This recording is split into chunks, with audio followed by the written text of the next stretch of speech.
स्वामीनारायण हरे, स्वामीनारायण हरे। वचनामृत श्री गडडा अंत्य प्रकरण का 14वां, लंबकर्ण बनने की अविवेकी याचना। संवत 1884 में आषाढ़ कृष्णा एकादशी 19 जुलाई 1827 को स्वामी श्री सहजानंद जी महाराज श्री गडडा स्थित दादा खाचर के राजभवन में पूर्वी द्वार के कमरे के बरामदे में विराजमान थे। उन्होंने श्वेत वस्त्र धारण किए थे। उनके मस्तक पर पाग में पुष्पों के तुर्रे लटक रहे थे। वे कंठ में पुष्पों के हार पहने हुए थे। उनके समक्ष परमहंसों तथा विभिन्न प्रांतों के हरिभक्तों की सभा हो रही थी। मुनिमंडल कीर्तन गान कर रहा था। तब श्रीजी महाराज ने कहा कि कीर्तन भक्ति को समाप्त करें, अब प्रश्नोत्तरी प्रारंभ करते हैं। तत्पश्चात मुक्तानंद स्वामी ने प्रणाम करके पूछा कि हे महाराज, परमेश्वर के सिवा अन्य कोई भी सारपूर्ण तत्व नहीं है, तो भी परमेश्वर से मनुष्य की दृढ़ प्रीति क्यों नहीं होती, यह प्रश्न है। यह सुनकर श्रीजी महाराज बोले कि उसे विवेक नहीं है। यदि विवेक हो तो ऐसा विचार हो आए कि मुझे तो ब्रह्मचर्य व्रत है, तो भी स्त्री के सुख की तृष्णा हृदय से नहीं मिटती। यह अत्यंत अनुचित बात है। वस्तुतः स्त्री सुख तो 84 लाख योनियों में जीव ने जहां जहां जन्म धारण किए हैं, वहां वहां सर्वत्र मनुष्य देह से भी अधिक प्राप्त हुआ है। क्योंकि यह जीव जब बकरा हुआ होगा, तब वह हजारों बकरियों के साथ स्वयं अकेला ही रमण करता होगा। जब वह घोड़ा या भैंसा या सांड अथवा बड़ा वानर आदि पशु देहों को प्राप्त हुआ होगा, तब उसे उनमें अपनी अपनी जाति की अतिशय रूपवती और यौवनपूर्ण अनेक स्त्रियों में से प्रत्येक स्त्री मिली होगी। उसमें प्रारब्ध का कोई कारण नहीं है तथा भगवान की कृपा भी कारणभूत नहीं है। वे तो उसे सहज रूप से मिली थीं।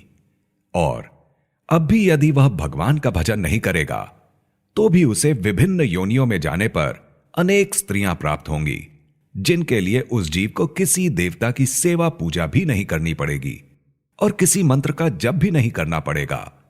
सो तो उसे आसानी से ही स्त्री आदि का सुख प्राप्त होगा।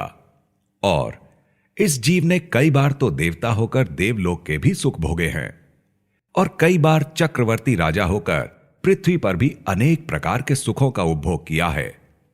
फिर भी इस जीव की स्त्री आदि सुखों को भोगने की तृष्णा नहीं मिटती। इसके बावजूद वह स्त्री आदि के सुखों को अत्यंत दुर्लभ मानता है और उन्हें अत्यधिक महत्वपूर्ण समझकर उनसे लगाव रखता है। उनमें उसकी यह अनुरक्ति कभी भी मिटाई नहीं मिटती। इसी पाप के कारण परमेश्वर से उसकी दृढ़ प्रीति नहीं हो पाती। इस जीव में ऐसी मलिन वासना बनी रहती है, जिसे हमने प्रत्यक्ष रूप से देखा है। जब हम बाल्यावस्था में थे, तब अयोध्यापुरी स्थित एक शिव मंदिर में जाकर सोते थे। तब एक कायस्थ प्रतिदिन शिव का पूजन करने के लिए आया करता था। वह शिव की पूजा करने के बाद गाल बजाकर शंकर से ऐसा वरदान मांगता था कि हे महाराज, हे शिव जी, मुझे कभी भी मनुष्य जन्म मत देना, क्योंकि उसमें तो मैं ताम्र भस्म खा खाकर मर गया, परंतु स्त्री का सुख अच्छी तरह नहीं भोग सका। इसलिए हे शिव जी, मुझे प्रत्येक जन्म में लंबकर्ण अर्थात गधे का ही जन्म देना, ताकि मैं लाज मर्यादा छोड़कर स्त्री का सुख अच्छी तरह भोग सकूं। इस प्रकार वह प्रतिदिन शिव जी से वर मांगता था। इस जीव के हृदय में इस तरह की पापमयी वासना रहती है, जिसके फलस्वरूप परमेश्वर से उसकी किसी भी प्रकार से प्रीति नहीं हो पाती।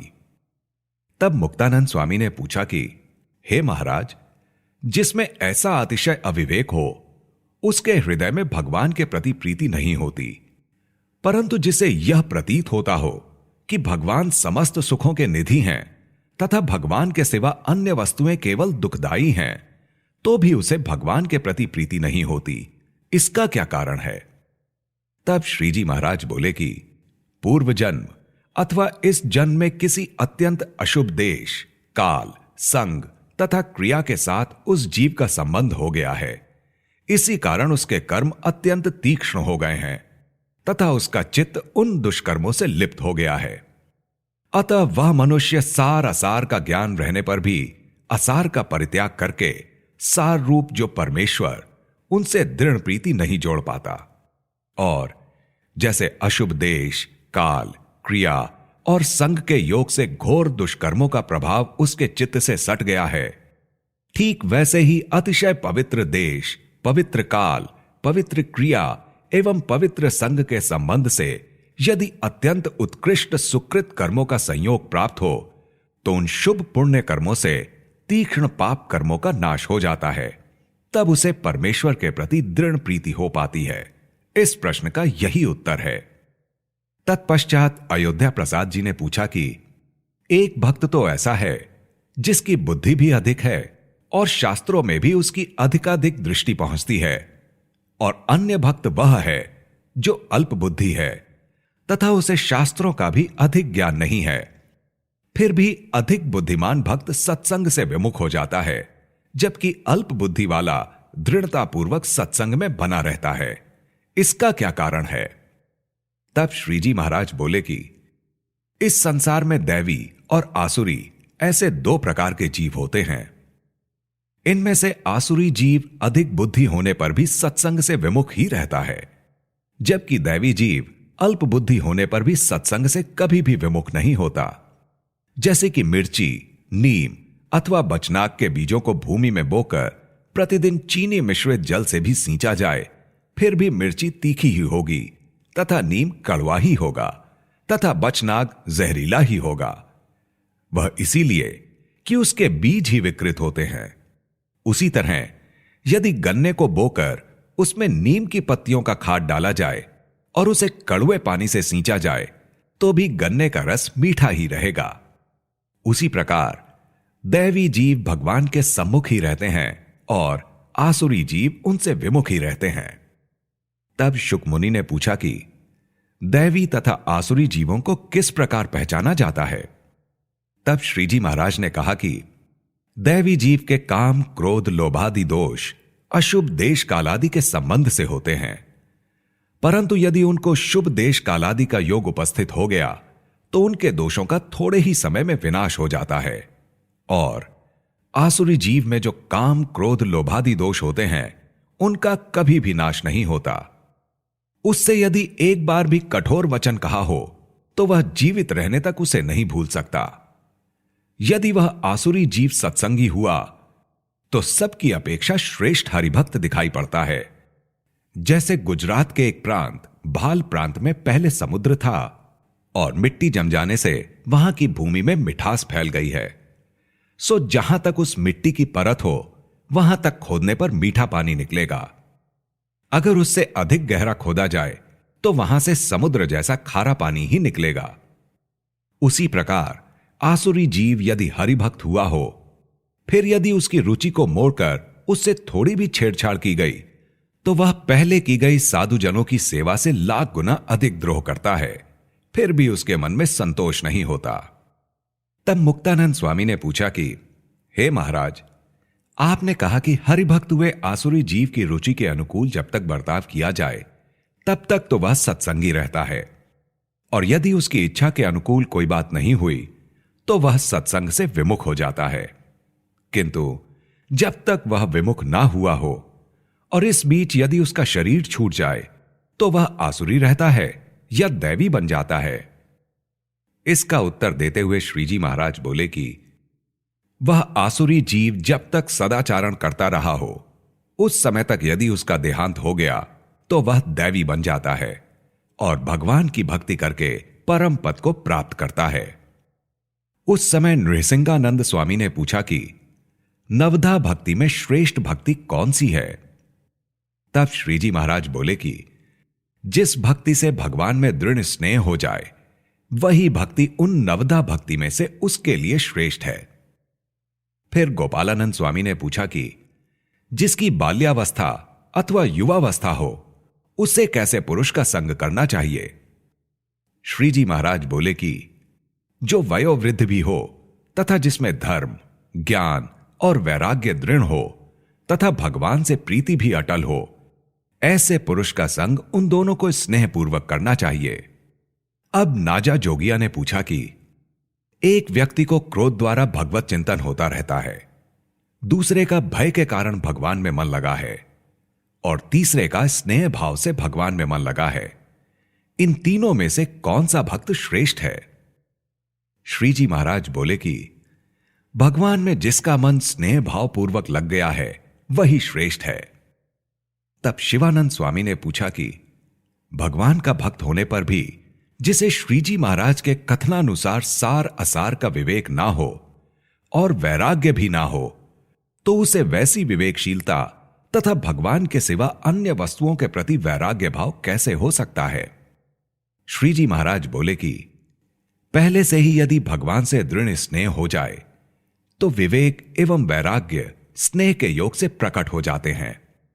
जिसे जिस पदार्थ से लगाव होता है उसे स्नेह या कामना कहा जाता है। जिस वस्तु से स्नेह हो जाए और उसमें यदि कोई बाधा उपस्थित करे तो उसके प्रति क्रोध उत्पन्न हो जाता है। वह मनुष्यों को तो होता ही है, पशुओं को भी गुस्सा आ जाता है। जैसे कोई भैंसा कामना पूर्वक भैंस पर आसक्त हो जाए और उस समय यदि दूसरा भैंसा बीच में आ गया तो वह उसे मार डालता है। पशु पक्षियों में सर्वत्र ऐसा दिखाई पड़ता है। उसी प्रकार जिसको भगवान से दृढ़ प्रीति हो गई, तब बीच में कोई पदार्थ उस प्रीति में रुकावट डालने के लिए आए तो कुपित होकर वह उसका तत्काल त्याग कर डालता है। इसलिए भगवान से यदि दृढ़ स्नेह हो जाए तो वैराग्य एवं विवेक स्वयमेव उत्पन्न हो जाते हैं। फिर एक बार शिवानंद स्वामी ने पूछा कि दो भक्त हैं और वे दोनों ही बुद्धिशाली हैं।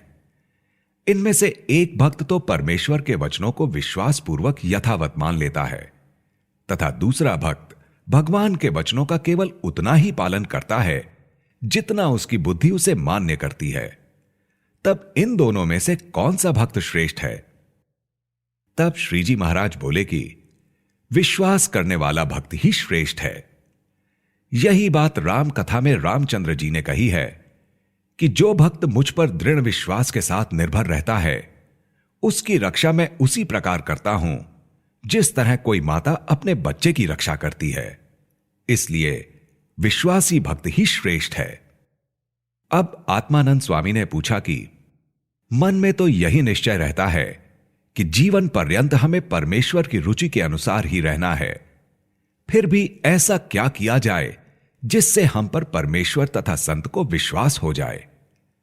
तब श्री जी महाराज बोले कि परमेश्वर तथा संत को विश्वास तब हो सकता है जब बहुत बीमारी में भी उस भक्त की अच्छी तरह सेवा चाकरी ना हुई हो, फिर भी वह भक्त ना तो किसी को दोषी ठहराता हो और ना उद्विग्न ही होता हो, तथा परमेश्वर एवं संत कदाचित बिना किसी दोष के ही उसका अत्यंत अपमान करे, फिर भी वह तनिक भी उनका अवगुण ग्रहण नहीं करता। तब परमेश्वर एवं संत को उसका विश्वास आता है। तीसरा प्रकार यह है कि सत्संग के जितने नियम हैं उनका यदि लेश मात्र भी उल्लंघन हो जाए तो अत्यंत दुखी होकर उसका प्रायश्चित तत्काल कर डालता है।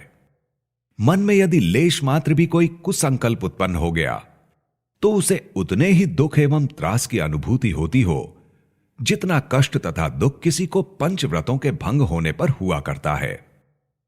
ऐसी स्थिति होने पर ही परमेश्वर तथा संत को उस पर परिपूर्ण विश्वास हो जाता है कि यह भक्त कभी भी सत्संग से विचलित नहीं होगा। अब भगवदानंद स्वामी ने पूछा कि जिस भक्त के मन में भगवान तथा भगवान के भक्त की अखंड महिमा रहती हो वह दूसरों को कैसे प्रतीत हो सकता है? तब श्री जी महाराज बोले कि जिसके मन में भगवान तथा भगवान के भक्त की अखंड महिमा समाई रहती है वह भगवान और भगवान के भक्त की निष्कपट भाव से प्रीतिपूर्वक सेवा किया करे तथा देह से सभी संतों का चरण स्पर्श करता रहे, और यदि कोई संत बीमार हो तो वह उनका सिर दबाए, पगचंपी करे और उनके खाने पीने का ध्यान रखें, और अपने पास कोई पसंदीदा चीज आ गई तो वह उसे सर्वप्रथम संत की सेवा में अर्पित करके ही उसे अपने उपयोग में ले। इस प्रकार जो मन, कर्म तथा वचन से अपना वर्तन रखता है उसी के हृदय में भगवान तथा संत की महिमा अखंड रूप से बनी रही है, ऐसा समझना। तत्पश्चात श्री जी महाराज ने संतों से पूछा कि भक्त में धर्म, ज्ञान, वैराग्य तथा भक्ति चारों तीव्र रूप से हों, फिर भी धर्म में कुछ शिथिलता रह जाए, वैराग्य में कहीं पर कुछ राग रह जाए और भक्ति में भी कुछ शिथिलता देखने में आए तथा ज्ञान में भी कुछ देहासक्ति दिखे, इसका क्या कारण हो सकता है? तब गोपालानंद स्वामी तथा ब्रह्मानंद स्वामी ने कहा कि जिनमें धर्म, ज्ञान, वैराग्य तथा भक्ति तीव्र रूप से होते हैं, ऐसे ईश्वर मूर्ति समर्थ पुरुष में अगर कुछ कसर प्रतीत हुई तो वह केवल उनकी दयालु प्रकृति के कारण ही है, किंतु दूसरी कोई कमी नहीं है। ऐसे महापुरुष यदि बाह्य दृष्टि रखकर बर्ताव करें तो वे कितने ही जीवों को जड़ भरत तथा शुक जी के समान ब्रह्म रूप कर सकते हैं। वस्तुतः ऐसे बड़े संत व्यावहारिक दृष्टि को अपनाते हैं तो वह केवल जीवों के प्रति दया भाव के ही कारण अपनाते हैं। श्री जी महाराज ने कहा कि इस प्रश्न का यही उत्तर है। इति वचनामृतम। इस प्रकार से श्री गडडा अंत्य प्रकरण का 14वां वचना